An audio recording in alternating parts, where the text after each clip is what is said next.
Donc, l'objectif du webinaire, donc on va définir en fait, ou plutôt peut-être démystifier un petit peu les technologies propres, ce à quoi ça se rapporte, ce que c'est ou ce que ce n'est pas aussi, les étapes d'implantation quand on parle de technologies propres, ainsi les avantages et bénéfices de cette implantation-là, et un petit peu le portrait des technologies propres au Québec. Donc, vous allez voir, j'utilise beaucoup l'acronyme TP, hein, donc technologie propre, parce que c'est un long mot.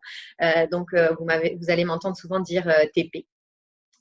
Donc au Québec, les marchés, les secteurs finalement auxquels ils se rapportent et les marchés d'application.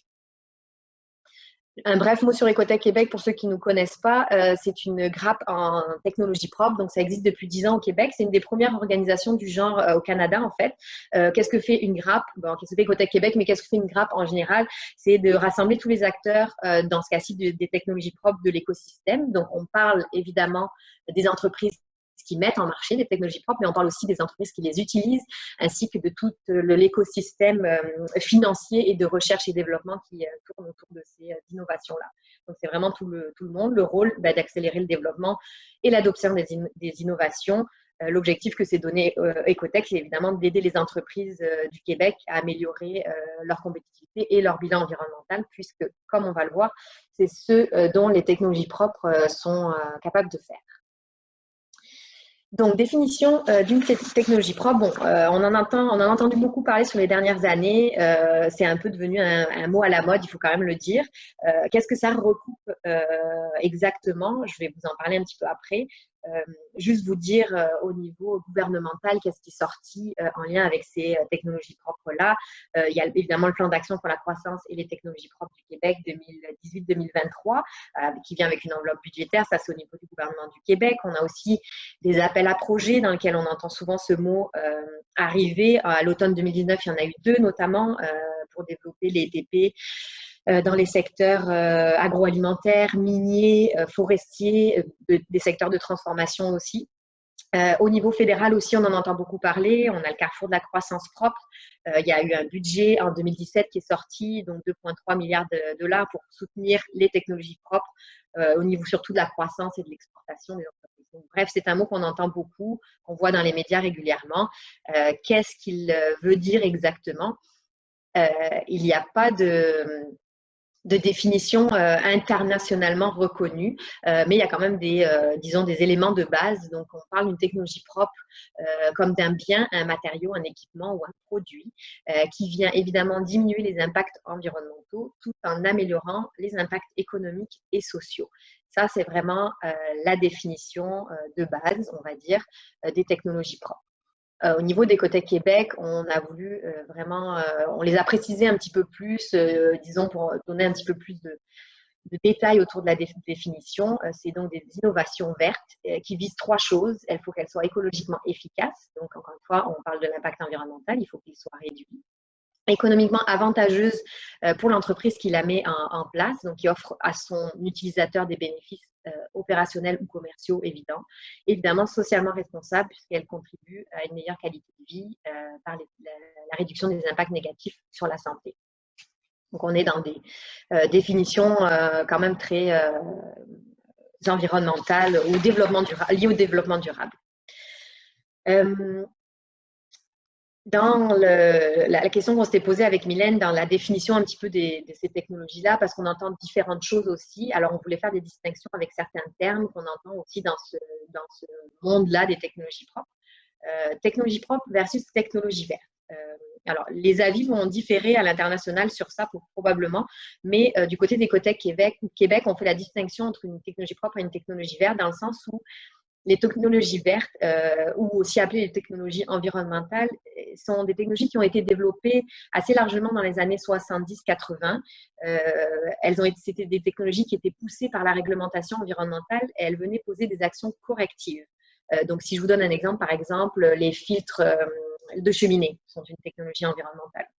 Donc, c'est des technologies qui, comme les technologies propres, viennent diminuer l'impact environnemental, mais qui n'ont pas cet objectif d'offrir des rendements concurrentiels ou d'améliorer la compétitivité, ce que font les technologies propres. Donc, il y a une partie de l'objectif qui est remplie avec une technologie verte environnementale, mais pas l'autre, ce qui la différencie d'une technologie propre. Au niveau technologie propre et industrie 4.0, un autre mot à la mode qu'on entend des fois juxtaposé aux technologies propres. En fait, c'est deux choses différentes. L'industrie 4.0, on appelle l'industrie 4.0 parce qu'en fait, c'est la quatrième grosse révolution. Il y a eu la mécanisation, l'électrification, l'automatisation, qui est venue aussi de pair avec la mondialisation, et on en est à la numérisation. Donc, c'est deux choses différentes. La technologie de l'industrie 4.0 permet de recueillir tout un tas de données à l'aide de capteurs, de logiciels qui permettent d'améliorer les processus, de surveiller en temps réel et de contrôler les machines et les équipements. On est vraiment dans l'ère du numérique et de la connectivité, alors que l'ATP, bien qu'elle puisse être concernée par cette connectivité-là, elle va bien au-delà de juste l'automatisation et de la connectivité, puisqu'elle vient aussi répondre, encore une fois, à l'objectif environnemental d'augmentation de la productivité. Donc finalement, l'industrie 4.0 est vraiment un terme plus général qui fait mention d'une étape dans laquelle on est au niveau de la production, et les TP s'insèrent dans cette industrie-là ou pas. Il y a des TP qui ne concernent pas forcément l'industrie 4.0. Donc voilà pour le deuxième terme. Et technologie propre et question de main-d'œuvre, parce que c'est une question aussi qui revient régulièrement, parce que les technologies propres sont des fois amenées à être comparées ou même comparables à de l'automatisation ou de la robotisation. Donc la question, c'est est-ce qu'il y a un risque finalement pour la main-d'œuvre, un peu comme l'ère de la robotisation avait amené des pertes d'emplois à une certaine époque, quoique c'est encore discutable aussi selon certains experts. Mais non, en fait, on associe même le développement des technologies propres à la création d'emplois hautement qualifiés, parce qu'on vient chercher finalement des nouvelles façons de faire. Donc le développement, même on dit que le développement des technologies propres va de pair avec la création de nouveaux emplois, les emplois de demain. Donc, contrairement un peu à la robotisation, comme je disais, elle ne vient pas remplacer forcément une tâche répétitive ou qui nécessitait une intervention humaine.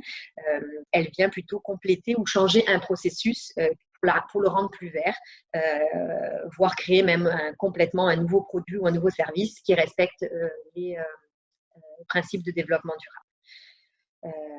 Et d'ailleurs, en lien avec cette question de main-d'œuvre et de technologie propre, vient aussi toute la question de l'apprentissage avec la création de nouveaux contenus de formation ou de la formation continue pour pouvoir faire évoluer finalement les personnes qui travaillent déjà dans le domaine ou qui vont travailler dans ce domaine-là dans le futur. Est-ce que ça va jusqu'ici? Parfait, je continue tant que Mylène ne m'interrompt pas. On passe dans les grandes étapes de l'implantation des technologies propres. Alors, vous allez voir, il y a 5 étapes. Je vais vous les détailler suite à cette acétate-là. Mais la question que j'aimerais vous poser en fait avant même de penser à l'implantation et que souvent les entreprises se posent, est-ce que l'adoption d'une technologie propre est un passage obligé en ce moment, surtout dans un contexte de transition économique, écologique et énergétique, appelez-la comme vous voulez, mais ça aussi c'est un autre mot très utilisé ces derniers temps. Donc, est-ce que l'ATP est une étape obligée? Non, on risque de me tirer dans le pied, je vais vous le dire. Non, ce n'est pas une étape obligée. L'ATP, comme on va le voir dans les acétates suivantes, vient répondre à un problème ou un enjeu bien particulier. Il y a des fois, pour faire des transitions économiques, écologiques ou énergétiques, il n'y a pas forcément besoin d'une technologie propre en tant que telle, mais des fois, il s'agit de changer plus ses processus, sa façon de faire ou de gérer ses flux de matière différemment. Ça n'implique pas forcément l'installation d'une technologie. Donc, ça nous amène à l'étape d'implantation qui est donc la réflexion initiale qui va vous permettre justement en partie de répondre à cette question-là aussi. Mais si on parle si on prend pour acquis qu'on implante une TP, on va aller dans ce chemin-là. La réflexion initiale doit porter sur un objectif de réduction. Puis je l'ai mis en gras parce qu'on parle de réduction de coûts ou de réduction d'impact environnemental. Donc, de façon générale, cette réflexion initiale est quand même basée sur comment faire mieux ou minimalement pareil avec moins. C'est quand même pas mal la vision de départ. Et puis, cette réflexion, elle peut être faite de différentes façons suivant le secteur dans lequel l'entreprise évolue.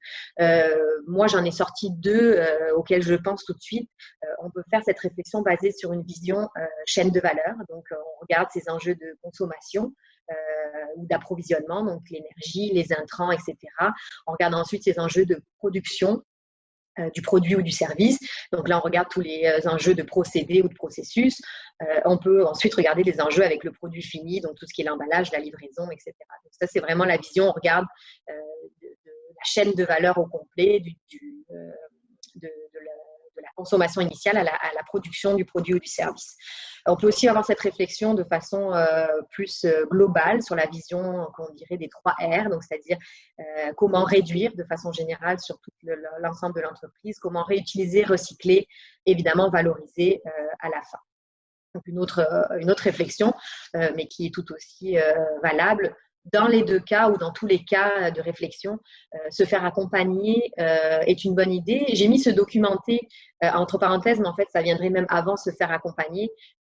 La réflexion, la documentation est importante pour plein de points. D'abord, pour bien situer le projet, savoir ce qui a déjà été fait, savoir quels sont justement les consultants dans l'écosystème qui pourraient vous aider. Donc, avant ça, il y a quand même un petit travail de réflexion, je pense, à l'interne à faire avant de se lancer dans de l'accompagnement.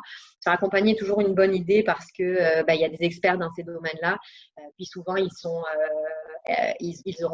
moins biaisés de l'interne, on va dire, puisqu'il y a de l'externe, donc c'est toujours important. Et dans la réflexion initiale, très important aussi de ne pas oublier l'implication des employés. Dépendamment de l'échelle à laquelle la TP va modifier l'entreprise ou le processus, ou peu importe, c'est important quand même que les gens qui vont être finalement après impliqués dans l'utilisation de cette TP fassent partie de la réflexion. L'étape 2 qui est l'état des lieux et des solutions. Donc une fois que la réflexion est faite, qu'on sait à quel enjeu on veut répondre, on fait l'état des lieux un petit peu de la situation. Donc là, en caractérisation, bilan énergétique, portrait de la chaîne de valeur. C'est là où notamment les consultants sont d'une aide précieuse, ou les experts dans le domaine qui vont pouvoir vous aider. Tout ça dans le but de trouver la bonne technologie dans le bon contexte. Bon, j'ai mis taille, mais j'aurais peut-être plutôt pu mettre dimensionnement, dimensionnement de la TP en elle-même, l'investissement que ça va demander, l'adaptation, évidemment, quel impact l'inclusion de cette TP dans l'entreprise va avoir sur tous les autres, finalement, départements d'entreprise. Évidemment, la période de retour sur investissement est très, très importante. Donc, non seulement il faut trouver la bonne TP, la bonne technologie, mais évidemment l'adapter aussi en termes de taille au fonctionnement de l'entreprise. Dans l'état des lieux et des solutions, bien évidemment, tout ce qui est les 2 études, donc l'étude de faisabilité qui va nous permettre de voir comment inclure cette TP-là dans l'entreprise. Donc, on parle de faisabilité technique, économique, budgétaire et évidemment prévoir à l'avance que cette TP va nous amener comme gains économiques, sociaux, environnementaux. Qu'est-ce qu'on vise comme gain et est-ce que la TP va être capable de répondre à ces visées-là? J'ai mis entre parenthèses attention à l'effet rebond parce que notamment sur le côté plus environnemental de la chose, des fois on inclut une TP pour faire une diminution par exemple de sa consommation énergétique, mais avec cette réduction-là finalement on l'utilise pour produire plus ou dans un autre secteur d'entreprise. Donc souvent l'effet rebond est lié à l'effet environnemental. Si on a fait des gains environnementaux ou économiques, des fois finalement ils sont annulés par un effet rebond dans l'entreprise. Donc c'est important d'en être conscient au départ et même de les prévoir s'il y en a. Recherche de financement, bon, je l'ai mis en étape 3, mais évidemment, dès l'étape de réflexion, l'étape 1 ou 2, il y a cette recherche qui est là. Le fonds Éco-Leader en est un exemple, puisqu'on finance, le fonds Éco-Leader finance des études de faisabilité ou des plans d'action initiaux. Donc, évidemment, la recherche de financement. Caroline, une petite précision, oui. Je t'interromps. On me demande que veut dire l'acronyme PRI? Excusez, c'est la période de retour sur investissement. Voilà, merci, ça éclaircit. Oui, désolé, les acronymes, c'est vrai que c'est toujours un piège. Ils paraissent évidents, mais bon, des fois, ils ne le sont pas du tout. Donc, c'est ça. Dans la recherche de financement, je l'ai mis en étape 3, mais à savoir que c'est une recherche qui se fait aussi dès l'étape 1. Le fonds Éco-Leader, donc, en est un exemple. Il y a d'autres fonds qui peuvent être recherchés. Je vous ai listé les gros les grosses parties prenantes dans la recherche, dans le financement, évidemment les programmes gouvernementaux. On peut penser au ministère de l'économie et de l'innovation, Transition énergétique Québec, le MERN en off, le MAPAC aussi, Recyc Québec également. Donc là, il faut, bon, ça peut prendre un webinaire entier de vous expliquer tous ces programmes-là, mais donc il y en a plusieurs. Évidemment, on pense aux organismes de développement économique, les SADC, CLD, MRC ou autres corporations régionales qui ont souvent des programmes aussi de financement. Et aux sociétés comme Énergir et Hydro-Québec, notamment pour tout ce qui est efficacité énergétique, qui proposent aussi des programmes qui sont assez intéressants. 4, l'implantation. Bon, cette partie-là est pas mal évidente. Évidemment, il y a l'accompagnement qui vient avec ça, soit de l'expert qui a été impliqué au départ dans le processus, ou soit du fournisseur de l'ATP, qui est souvent un service après-vente aussi. Et puis, ne pas oublier encore une fois, comme dans l'étape 1, les employés. Ça peut demander il peut y avoir des besoins de formation quand l'ATP arrive et est vraiment implanté sur place. La 5e étape, c'est l'adoption finale. Elle parle d'elle-même aussi. Bon, c'est une fois que c'est implanté, observer, ajuster les paramètres ou les façons de faire en lien avec cette TP-là. Évidemment, souligner les progrès, célébrer les victoires et voir si finalement la TP implantée amène bien les résultats qu'on avait visés au départ. On passe en lien donc avec l'implantation. J'avais changé ces acétates de place. Je voulais vous parler des motivations principales et dans mon acétate d'après des barrières en lien avec l'implantation. Ça vient d'une étude, d'un sondage qui a été fait aussi par Canada Clean Tech, qui est la grappe parapluie au Canada des technologies propres. Principale motivation des entreprises, bon, 4 secteurs, des motivations monétaires évidemment, on l'a dit, c'est dans la définition même des TP, ça vient amener des réductions de coûts. Donc, c'est ça qui, évidemment, motive beaucoup les entreprises au départ. Des fois, c'est aussi des nouvelles sources de revenus, ça peut arriver.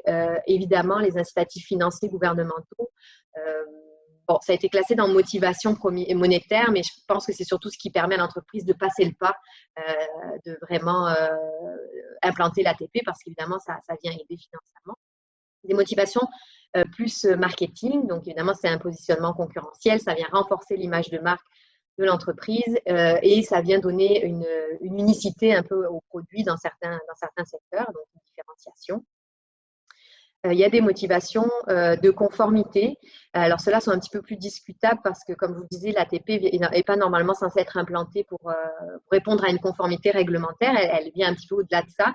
Mais ceci dit, dans certains secteurs quand même, de certaines entreprises, il y a la conformité réglementaire qui vient justifier l'implantation de l'ATP aussi, ou du moins compléter la justification et les obligations liées aux déclarations.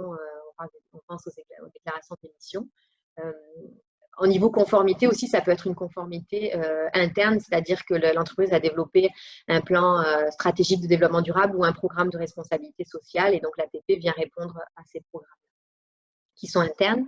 Et puis après, les motivations sont liées aux parties prenantes, internes ou externes. Donc là, la pression peut venir d'en bas ou d'en haut. D'en haut, si la préoccupation provient des hauts dirigeants et que c'est une préoccupation personnelle, mais qu'ils veulent mettre en place dans leur entreprise. Pression d'en bas, si c'est une pression de la communauté.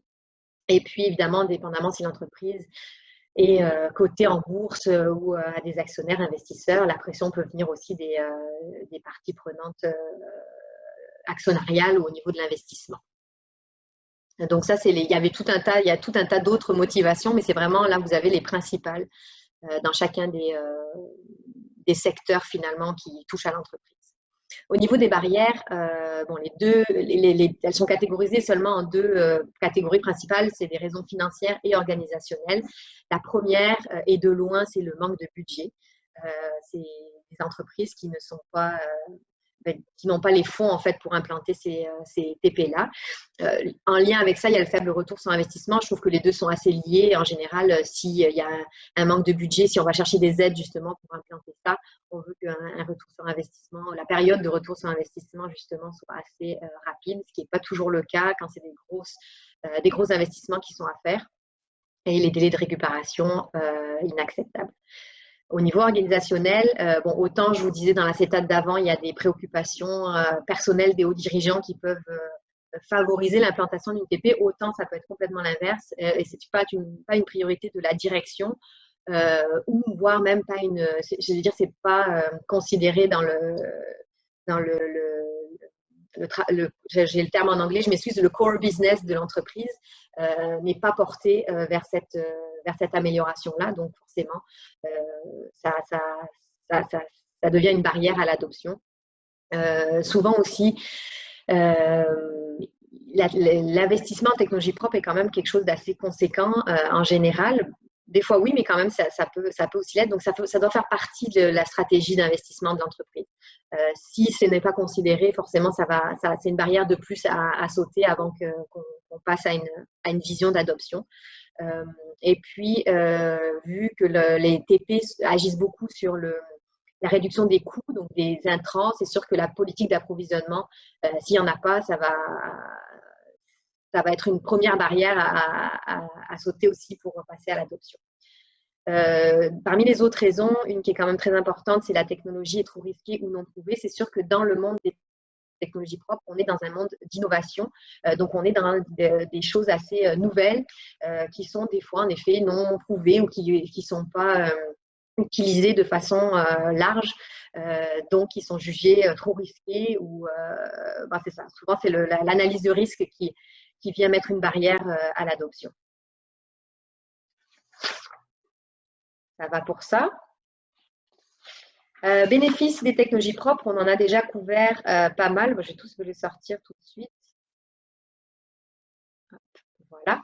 Dans la colonne de gauche, c'est ceux dont on parlait, notamment la première et la dernière, donc réduction des coûts, amélioration du bilan environnemental. La colonne de gauche, c'est vraiment les bénéfices que j'appellerais des bénéfices directs ou très tangibles, c'est-à-dire qu'ils sont vraiment, souvent même, ils justifient l'implantation de la technologie propre, donc réduction des coûts, amélioration du bilan environnemental, ça fait partie de la définition. Mais évidemment, on parle de l'amélioration des performances techniques. Et bien avec ça, en direct, vraiment directement lié, l'amélioration de la productivité et de la compétitivité. Donc ça, c'est vraiment des bénéfices, les 4 bénéfices, on va dire, assez génériques et directs de l'implantation.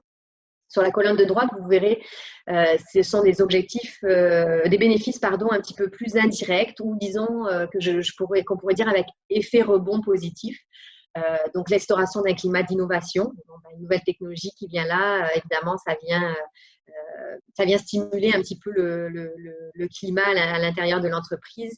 Vient avec ça, et c'est lié aussi à l'attraction de talents ou la rétention de personnel parce qu'on vient démontrer une nouvelle façon de faire. Donc, souvent, c'est des défis professionnels qui sont intéressants à relever.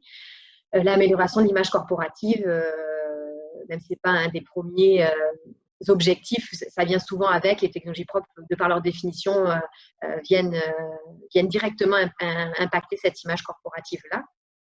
Donc, bien aussi le positionnement accru dans la chaîne de valeur et l'augmentation de la pérennité. En fait, ça, c'est lié tout simplement à l'augmentation de la résilience. Je veux dire, si vous êtes une entreprise qui a réduit ses coûts grâce à cette technologie-là, vous êtes une entreprise qui va forcément mieux s'en sortir en temps de crise, si j'ose dire. Et puis aussi la résilience environnementale, je veux dire, on est dans une vague quand même où l'impact sur l'environnement, je veux dire, prend une importance majeure à différents niveaux. Donc, si vous êtes déjà une entreprise qui s'est positionnée à ce niveau-là, vous avez un avantage quand même au niveau pérennité. Toujours bon au niveau des questions. J'essaye de surveiller mon temps. Inconvénient d'une technologie propre, alors risque de ne pas être très objective, il n'y en a pas vraiment, dans le sens où, je dirais, elles viennent répondre à des enjeux à la fois économiques et environnementaux, donc elles viennent quand même couvrir large. Par contre, je veux dire, il n'y a pas d'inconvénient directement. Je veux dire, si vous trouvez un inconvénient d'une technologie propre, c'est qu'il ne faut pas l'implanter, c'est ça un peu aussi l'idée. Par contre, comme on vient de le voir, il y a quand même des défis liés à l'adoption. Donc, on a parlé de plusieurs de ces barrières-là, mais au niveau des défis, si on peut finalement en sortir 2 généraux qui peuvent être apparentés à des inconvénients finalement, c'est l'investissement conséquent et en lien avec ça, la période de retour sur investissement qui peut être très variable. C'est-à-dire qu'on peut avoir envie d'augmenter sa compétitivité ou de diminuer son empreinte environnementale, mais finalement que financièrement, ça ne fasse pas de sens parce que c'est un investissement qui n'en vaut pas la peine parce qu'il est conséquent ou que la période de retour sur investissement est trop floue. Puis l'autre dont on a un peu moins parlé, c'est pas ce qui avait été identifié dans les barrières vraiment parce que c'est des choses qui finalement peuvent être gérées après, mais ça représente quand même un défi. C'est la gestion du changement lié à l'adoption de technologies propres. Comme je vous le disais, on est dans un domaine, dans un secteur d'innovation, donc c'est pas forcément facile. Nouveauté veut toujours dire aussi réticence d'un certain côté. Donc la gestion du changement, notamment avec les équipes qui sont impliquées, sont une des gestions à faire. Donc, considérer ça comme un défi ou un inconvénient, on peut jouer un peu sur les mots, mais c'est quand même un des défis que l'on peut voir facilement dans ce domaine. Une petite question, Caroline, Oui. de la part de Sandrine, en lien avec la diapo précédente, l'autre. Oui. Oui, on dit augmentation de la pérennité, point d'interrogation, les technologies sont très changeantes, ça ne risque pas d'avoir l'effet inverse pour une entreprise, si je comprends bien la question. Oui, de façon générale, c'est vrai qu'on peut dire que les technologies sont très changeantes, mais en fait, encore une fois, là, on arrive dans la contextualisation qui change tout, en fait, dans le cas d'une technologie propre. C'est-à-dire que il faut que vraiment la technologie propre qui soit implantée réponde à un enjeu bien précis de l'entreprise. Parce que c'est sûr que si j'ai pas d'exemple qui me viennent en tête, ça aurait pu peut-être un peu simplifier mon explication, mais il faut vraiment augmentation de la pérennité dans le sens où c'est une technologie propre qui va être installée pour le long terme parce qu'elle vient répondre à un vrai enjeu et elle vient sur le long terme diminuer l'impact environnemental, augmenter la compétitivité. C'est sûr que si c'est une technologie qui est installée juste pour être à la mode, là on vient justement jouer, en effet on vient à un contresens de la pérennité forcément, il va falloir peut-être réinvestir assez rapidement sur autre chose. Puis encore une fois, tout dépend des technologies dont on parle aussi, parce que les technologies de communication ou numérique ne sont pas forcément considérées dans les technologies propres, ou du moins sont un sous-secteur des technologies propres, mais tout dépend de quelle technologie on parle en fait. Puis comme tu l'as dit, Caroline, une technologie, ce n'est pas nécessairement toujours une machine. Non. Ça peut être un produit, ça peut être un matériau où lorsqu'il est utilisé, il peut avoir évolué dans le temps, il peut y avoir eu des mises à jour, il peut y avoir eu des améliorations et on a suivi le cours de l'histoire parallèlement avec cette technologie-là, donc on évolue. Exactement. On suit le processus d'évolution, tout à fait. On va le voir dans les secteurs un petit peu plus loin, que justement les technologies ne sont pas forcément des technologies matérielles. Merci, Caroline. On rentre dans la troisième partie du webinaire, le portrait des technologies propres au Québec. Donc, les technologies propres représentent une grande diversité de sous-secteurs au Québec. Dont l'importance est reconnue un peu au cœur de la transition vers une économie verte parce que justement, plusieurs secteurs sont touchés. Puis vous allez les voir un petit peu plus loin. Alors, ces données-là émanent d'une étude qui a été commandée par Ecotech Québec et menée par Ernst & Young en 2017, qui voulait faire justement un petit peu un portrait des technologies propres au Québec. Donc, à l'époque, qui ne date pas de si longtemps quand même, mais on avait comptabilisé 350 entreprises pure players, comme on les appelle, donc c'est-à-dire qu'ils sont vraiment des entreprises dont le produit est vraiment la technologie propre en tant que telle. Ils ne font pas d'autre chose. Ils se sont créés autour de cette technologie propre-là qu'ils ont mis en marché. Donc, c'est 350 entreprises qui sont vraiment focalisées sur leur technologie et qui sont nées de cette technologie-là, en fait. On avait comptabilisé que c'était encore environ près de 9 000 emplois, 1 milliard de revenus annuels total et quand même 300 millions de dollars d'investissement annuel en R&D, donc ce qui est assez conséquent. Et tout ce secteur-là se déclinait en plusieurs secteurs que vous voyez sur la droite de l'acétate. Donc, la plupart, 43% environ, regroupent le secteur de l'énergie. Donc, l'énergie renouvelable, l'efficacité énergétique, l'écomobilité, le stockage et distribution d'énergie sont considérés comme le secteur énergétique. Donc, vous avez vu un 16, 15, 9 et 3%. Donc, on est sur presque la moitié, 43%. Étaient dans ce secteur-là. Des secteurs aussi importants comme les matières résiduelles, l'eau et la chimie verte au Québec, qui sont quand même assez présents au niveau des technologies propres. Et à moindre mesure, tout ce qui est qualité de l'air, traitement des sols, et autres. Là, on touchait à des technologies qui ne rentraient pas dans ces secteurs-là et qui venaient répondre à d'autres besoins. Donc, on voit quand même, oui, le secteur énergétique, c'est sûr, prend une bonne part, mais on voit quand même une bonne diversité de sous-secteurs au Québec. Je vais revenir sur les secteurs après pour vous donner des exemples un peu plus concrets. La même étude avait regardé les marchés d'application des technologies propres au Québec. Alors évidemment, on voit qu'il y a un gros 46% qui ressort au niveau des marchés gouvernementaux et institutionnels. Ça, ce que ça veut dire tout simplement, c'est qu'il y a environ une entreprise sur deux qui avait des produits ou services destinés au marché gouvernemental et institutionnel. Par contre, quand on refait la proportion de tous ces pourcentages-là, on s'aperçoit quand même que la majorité des ventes se font d'entreprise à entreprise, 78% environ. Finalement, l'entreprise à gouvernement reste une petite fraction du marché. Donc, ça veut dire qu'il y a beaucoup des entreprises qui mettent en marché des TP viennent répondre à des enjeux d'entreprise avant tout. Bon, après, vous pouvez voir les proportions environ qui sont quand même assez, à part qui sont assez représentatifs en fait de ce du marché de l'emploi au Québec ou du marché économique au Québec. Au niveau des 6 secteurs distinctifs au Québec, ça rejoint un petit peu les deux acétates d'avant. Donc, énergie renouvelable, efficacité énergétique sont deux gros secteurs assez importants. La chimie verte en est un aussi. L'écomobilité, surtout depuis les dernières années, a pris vraiment son envol aussi au Québec. Beaucoup d'entreprises ont été créées à partir dans ce secteur-là. Les autres secteurs, donc peut-être un peu en moindre proportion, comme on le disait, sol et agriculture et air. Eau et matières résiduelles demeurent des gros secteurs aussi. Bon, encore une fois, vous connaissez les enjeux en ce qui a trait à la gestion des matières résiduelles au Québec. Il y en a de nombreux. Ça a fait beaucoup de bruit sur les dernières années, notamment avec la fermeture de la Chine, etc. Donc, on cherche vraiment, on n'a peut-être pas encore toutes les réponses, mais ce secteur-là est voué à vraiment croître énormément. Et l'eau, bon, le secteur tout ce qui est le traitement de l'eau, la conservation, eau potable, eau usée, a toujours été aussi très, très fort quand même au Québec. Donc, ça se poursuit là-dedans. Là, je vous présente les secteurs dans l'acétate d'après qui ressemblent beaucoup. Je vous présente les exemples de technologies dans ces secteurs-là. Souvent, on fait un peu le mélange entre le secteur et la technologie. Donc, dans le secteur des énergies renouvelables, on retrouve les systèmes géothermiques, par exemple les panneaux solaires, les éoliennes.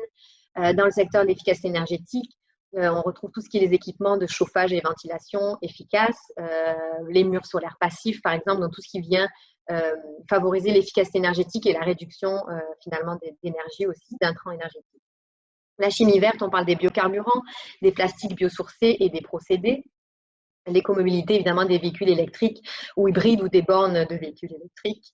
En sol et agriculture, on parle de tout ce qui est les technologies de restauration de sites contaminés.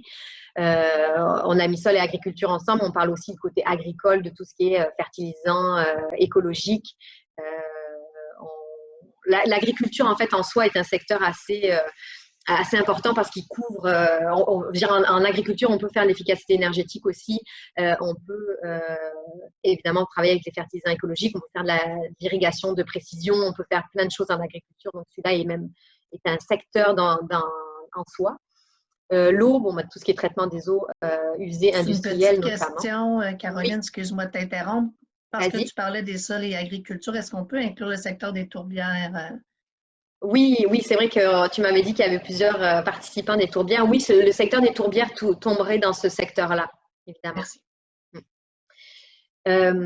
Donc, eau, traitement des eaux usées, l'air, tout ce qui est capture et stockage du carbone et la valorisation de ce carbone-là qui est capté justement, les matières résiduelles, évidemment la biométhanisation qui est bien connue quand même au Québec, tout ce qui est robot de traitement des déchets, tout ce qui est aussi tout ce qui est en lien avec la lecture optique pour le traitement des déchets. Et d'ailleurs, ça me fait penser que sur l'acétate d'avant, j'ai oublié de vous parler du carré central, du rectangle central, de toutes les technologies qui ne sont pas des technologies propres en soi, mais qui sont des technologies habilitantes pour les technologies propres, comme les technologies de l'information, de la communication, l'optique, la photonique, qui sont là, donc tout à fait nécessaires pour le déploiement des technologies propres.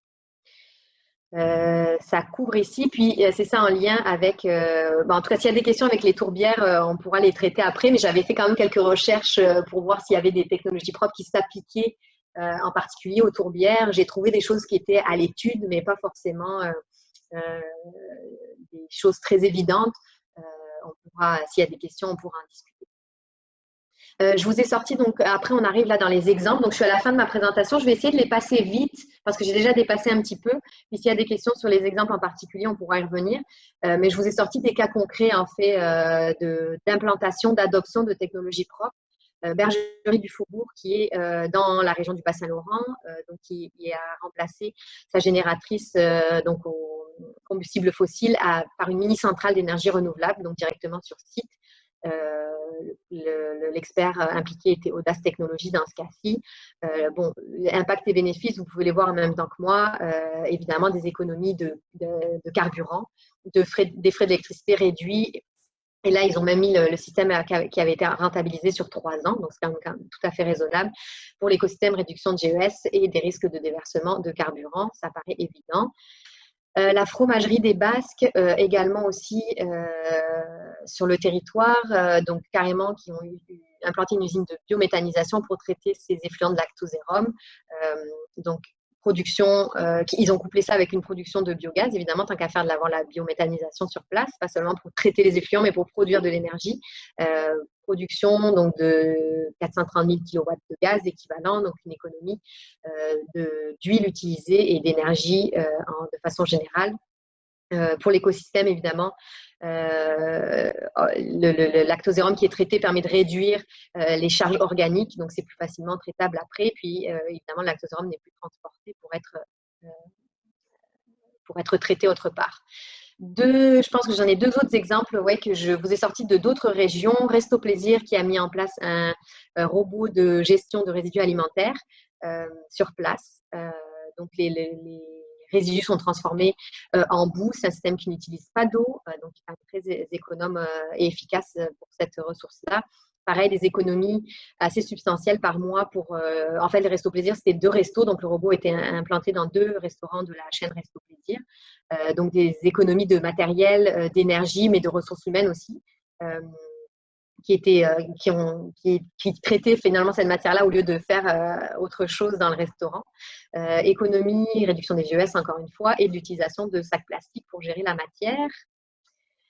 Transport Manac, je ne me rappelle plus de quelle région ils sont, mais là aussi, je voulais montrer un exemple dans le domaine du transport parce que ça touche plusieurs secteurs finalement. Le transport est assez transversal comme secteur. Là, c'est une technologie de revêtement nanocomposite. Donc, l'entreprise, c'est Nanofil qui se met sur les remorques de camions et qui permet en fait, qui empêche la formation donc, de saleté, de glace, de boue, même de graffiti si on veut. Donc évidemment pour l'entreprise, il y a eu des réductions des coûts de maintenance des camions jusqu'à 40%.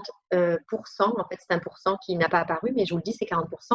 Et évidemment, réduction des temps d'arrêt et des cycles de nettoyage jusqu'à 25% parce qu'ils ont moins à nettoyer leur camion. Donc, un camion qui ne roule pas en général est un camion avec lequel l'entreprise perd de l'argent. Donc, de diminuer ces temps-là, évidemment, ça a amené un avantage compétitif. Et pour l'écosystème, moins de lavage, évidemment, moins de pollution, de produits chimiques qui sont évacués. Et c'est aussi quand même une augmentation de l'efficacité énergétique des camions parce qu'ils sont moins lourds, notamment en hiver à cause de la glace, donc ils utilisent moins de carburant. Dans les transports, et puis là, on sort un peu de l'exemple concret, mais on voulait sortir 2 technologies qui sont applicables au transport. Alors, je n'ai pas le cas d'application ou d'adoption qui va avec, mais ça en est 2, EcoTune et Fenco, dans ce domaine-là, qui sont… on entend beaucoup parler d'électrification des transports. Je pense ce qu'on a voulu montrer avec Mylène, c'est qu'il y avait aussi d'autres technologies que juste acheter un camion électrique. Il y a notamment 2 fournisseurs québécois qui permettent d'électrifier d'un côté des véhicules existants ou bien d'insérer des systèmes qu'ils appellent stop and start, donc c'est-à-dire qui permettent au moteur de s'arrêter et de moins consommer de carburant. En fait, le cas d'application dans le cadre des Fenco, notamment, qui est très bien connu, ici à Montréal, c'est la compagnie de Richebourg qui ramasse les déchets, donc des camions qui s'arrêtent énormément, qui s'arrêtent souvent dans leur tournée. Et donc, la technologie Fenco permet de d'économie de carburant assez impressionnant. La technologie d'EcoTune est quand même très, très avantageuse dans le sens où il n'y a pas besoin d'acheter un nouveau camion, mais d'insérer un système d'électrification du véhicule à même le camion déjà là. Donc, c'est quand même des technologies qui sont assez intéressantes. Rapidement, l'écosystème des TP dans la région, je les ai juste listés là, finalement, pour vous, pour référence. La partie de la présentation va vous être partagée. Évidemment, on pense au créneau d'excellence qui existe dans le Bas-Saint-Laurent. Je vais juste prendre mes notes parce que je pense que je les avais quand même. Non, c'est ça, je ne les ai pas détaillés. Donc, les créneaux d'excellence en éco-construction, tourbe, sciences et technologies marines.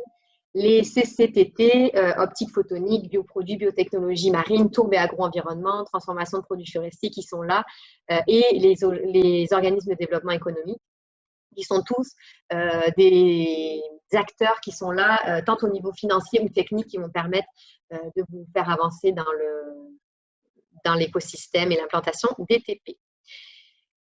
En conclusion, 3 messages qui sont un peu les take-home message, excusez-moi l'anglicisme qu'on voulait apporter, c'est que les technologies propres au Québec, ça représente des centaines d'innovations. Donc, on peut vous en parler des heures et des heures, des cas d'adoption ou d'implantation. Il y en a dans beaucoup, beaucoup de secteurs, industriels aussi. Ils apportent des bénéfices concrets et immédiats aux entreprises qui les adoptent. Ou sinon, c'est que ce n'est pas la bonne technologie implanter. Donc, c'est vraiment cet effet-là qui est important de considérer. Et ils permettent aussi d'augmenter la compétitivité tout en accélérant la transition vers une économie verte. C'est ça l'idée générale dans les technologies propres qu'il faut retenir pour les implanter à bon escient. Petite page de publicité, il y a un prochain webinaire en lien avec la région du Bas-Saint-Laurent, mais aussi de Gaspésie et des îles de la Madeleine, sur les technologies propres dans le monde agricole un petit peu plus particulièrement. Donc, notamment pour les tourbières, peut-être qu'on va essayer d'aller chercher des technologies applicables un petit peu plus particulièrement à ce domaine-là, dans ce webinaire-là. Si vous voulez y assister, c'est le 30 avril à midi. Et ça conclut ma présentation.